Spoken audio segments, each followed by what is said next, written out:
Hey there guys, and welcome back.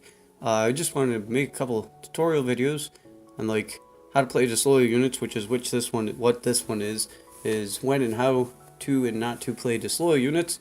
So be really cool if you guys could let me know if you like more videos of this, or if you'd like me just to stick to deck profiles, since I haven't really done a tutorial video yet. But yeah, this one's going to be how to play the disloyal spy units that gain you card advantage, since I usually see a lot of players playing them wrong. But funny little story about this actually is that when I first started playing the game, I crafted Frightener because this was before they had the little things that pop up that tell you what the actual effects on it mean. And I saw this card and I was like, oh wow, I get to move a unit to another row, it's 12 power, and I draw a card. I thought it was like going to be the most OP thing in the world, and I didn't know it actually went on the opponent's side, so I crafted it, and then I found out it went on the opponent's side, and I instantly uncrafted it because I thought it was crap then, and then I found out later that, oh yeah, disloyal units are actually really good, so I ended up having to recraft them again. This was probably one of the worst mistakes I've made in Gwent, is with the disloyal units, but we'll get right into a couple of examples of when and when not to play disloyal units. Okay, we'll start off with the round one. When to play disloyal units round one. This example right here is when you don't want to play a disloyal unit. Like this guy, he knew he was going to lose the round, so he just wanted to pass it. So he ends up throwing his Thaler over at me, and I know he's just going to pass because I'm already so many points ahead. And he basically wasted his disloyal unit here because he didn't gain anything off of it. It's a waste of a silver slot if you're going to just use it when your opponent's going to pass. It's better to hold on to it for like round 2 or 3 instead of just throwing it over to your opponent's side when you know you lost the round, since you can actually gain some more card advantage off of it later, or if they like play their disloyal unit on you round 2, you can respond with your own. Unless you're afraid that you're not going to draw a card that's like going to net you more value than your disloyal unit's power that you're giving them, in which case you probably shouldn't be running a disloyal unit in that deck, since it's really not that hard to get a card that's higher than 12 or 11 power.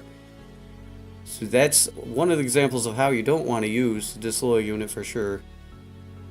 Yeah, here we go with the first example of how you can actually use a disloyal unit to your advantage.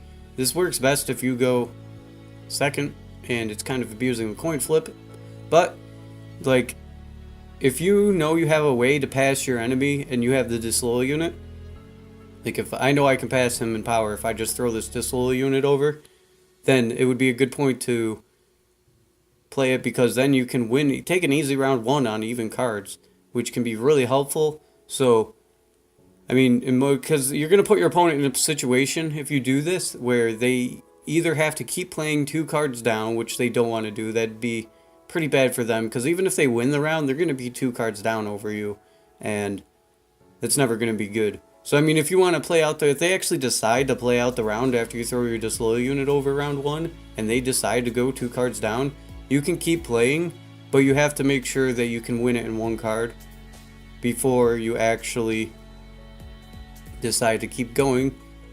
So in this situation, yeah, this is bots because it's easiest to get the situations that I need to show you guys against bots. I'll just throw my disloyal unit over. He's going to pass because bots pass if you get 20 points behind or 20 points ahead.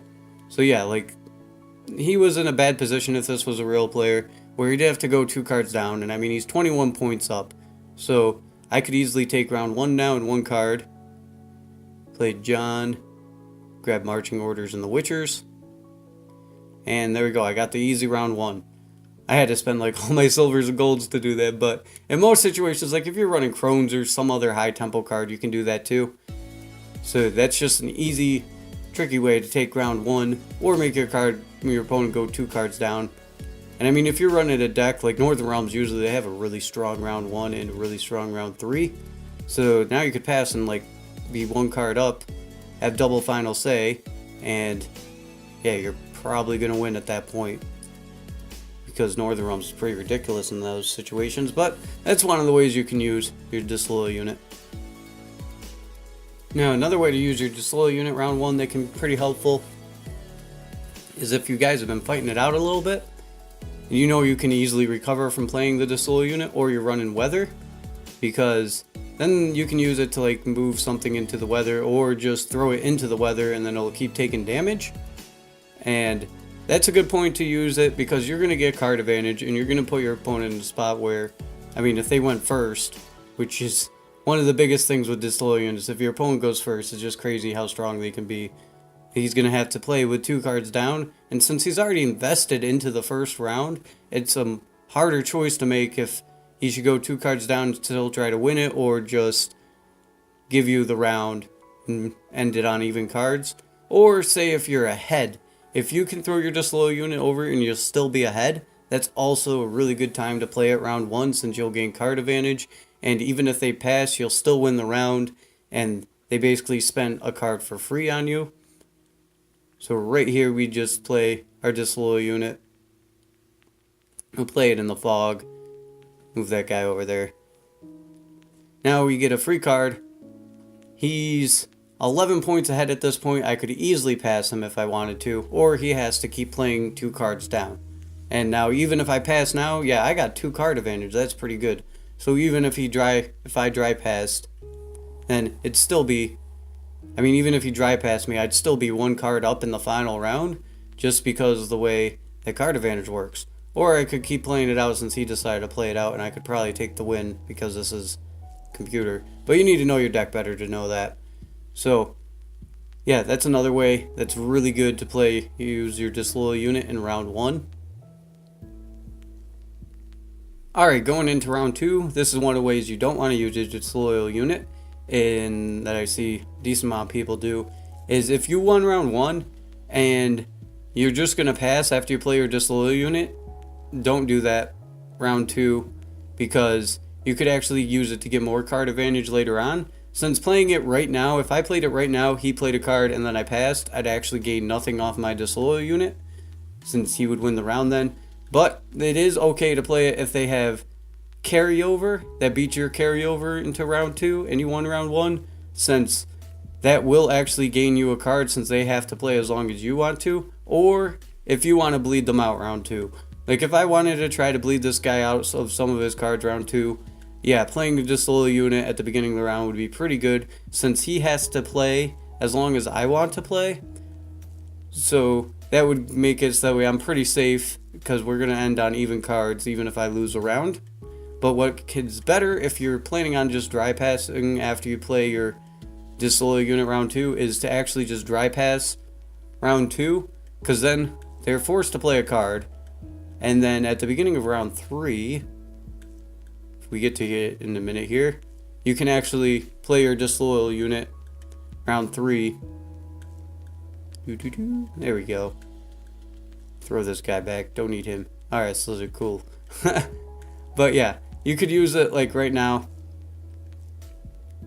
And now you're 2 cards up on your opponent. And you have double final say, which is a lot better to be in than using it round 2 just for the dry pass. And I mean, it looks like I gave him, holy cow, a lot of tempo. Like, why would I do that? But it's the card that I drew was Wild Hunt Rider. So now all I need to do is have Frost hit him once, and I'd gain more value out of my Wild Hunt Rider than the unit I actually gave him, especially in a weather type of deck.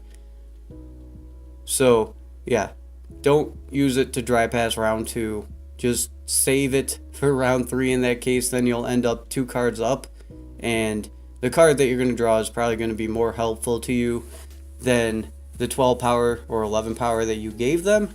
And having double final say can be definitely really handy in having this much card advantage in the last round. I just skipped to the end of the round, but yeah, since I drew a Wild Hunt Rider, I got way more value off this Wild Hunt Rider than I would have off my Frightener, and plus my Frightener was also taking damage in the weather, so that was negating some of the power that I gave him, and I ended up winning the round 3 cards up. I mean, it is bots, so that's not hard to do, but I'm just saying that's definitely one of the ways you want to use your Disloyal unit in round 3, is not use it in round 2 and just save it for round 3. Get that double card advantage, because since I did it that way and we were even cards on round 2, I have triple final say.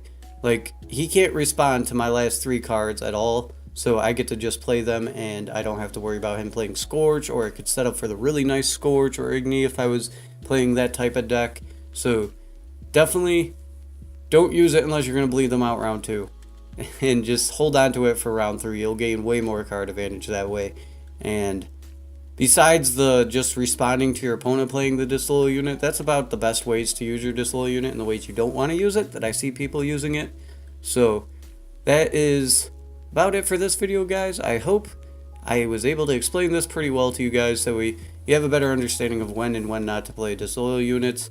And if you want to see more type of videos, tutorial videos like when to pass, when not to pass and stuff, just let me know in the comments or leave a like. Or if you want me to stay to deck profile videos, just let me know and hit me with that dislike button. So the info will actually really help me out a lot to know if you guys want to know, have more tutorial videos or not.